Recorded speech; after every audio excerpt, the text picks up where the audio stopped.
गई है।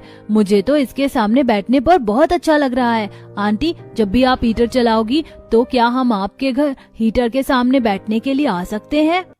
ये बात सुनकर नेहा का मुंह बन जाता है और वो मन ही मन सोचती है, इन लोगों को एक बार मैंने जरा सी उंगली क्या पकड़ाई, इन्होंने तो पूरा हाथ ही पकड़ लिया। इन गरीब फटीचरों की यही आदत होती है, जरा सा मुफ्त में कहीं कुछ मिले तो वहीं डेरा जमाने के लिए सोचने लग जाते हैं। आज ही मैंने इन्हें बुलाकर गलत कर दिया, अभी मना कर देती हूँ, वरना ये तो मेरे घर के रोज चक्कर काटने लग जाएंगे, मेरी सारी प्राइवेसी में खलन हो जाएगा।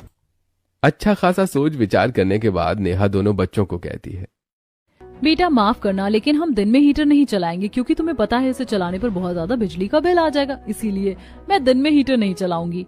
तो फिर आंटी आपने हीटर लिया क्यों है? अरे गजब बच्चे हैं, मेरी मर्जी, इन्हें बहाना लगाकर मना क्या कर रही हूँ। उसमें भी मुझसे ही सवाल पूछ रहे हैं, जैसे तो उनके घर में तो पूरा 24 घंटे हीटर चलता है। अपनी भड़ास मन में रखकर नेहा कहती है, अरे बेटा, क्योंकि बिजली का बिल बहुत ज्यादा आता है और मैंने हीटर इसलिए लिया क्योंकि हम सिर्फ रात को ही इसे चलाकर सोएंगे। अब दिन में तो हम पूरा दिन काम करते हैं, रात को ही ज्यादा जरूरत होती है ना। अच्छा ये सब छोड़ो, अब तुम दोनों जाओ। बच्चों, मुझे भी कहीं काम से जाना है।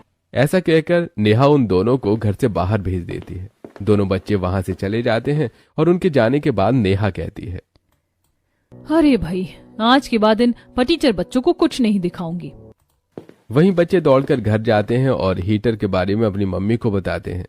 पता है मम्मी, हमने नेहा आंटी के घर में आज हीटर देखा, वो बहुत अच्छा होता है, उसके सामने बैठने से तो अच्छी खासी गर्मी लगती है। हाँ मम्मी, बिल्कुल, उस हीटर के सामने बैठने में तो मजा ही आ गया। काश हमारे घर में भी हीटर होता तो हमें भी बहुत अच्छा लगता, वरना तो मुझे बहुत ठंड लगती है। क्यों ना आप भी हमारे लिए हीटर खरीद लो। अरे बेटा, हमारे पास इतने पैसे होते तो हम हीटर की वजह थोड़ी बहुत लकड़ी या फिर अपने लिए पहनने को अच्छे खासे जर्सी और रजाई ना खरीद लेते।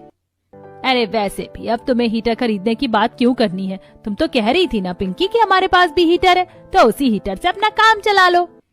लेकिन दादी, हमारा हीटर थोड़ा ज्यादा खतरनाक है और उनका हीटर दिखने में भी अच्छा है और इतना खतरनाक नहीं है। साथ में हमारे घर का हीटर सस्ता है और वो हीटर भी नहीं चलता, बहुत कम ही चलता है।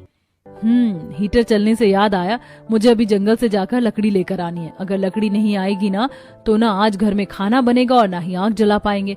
वैसे भी आज बहुत ठंड है, मैं जा रही हूँ जंगल में लकड़ियाँ लेने। चलो भाभी, आज मैं भी आपके साथ जाकर मदद करती हूँ, दोनों जाएंगे तो थोड़ी ज्यादा लकड़ी लेकर आ पाएंगे।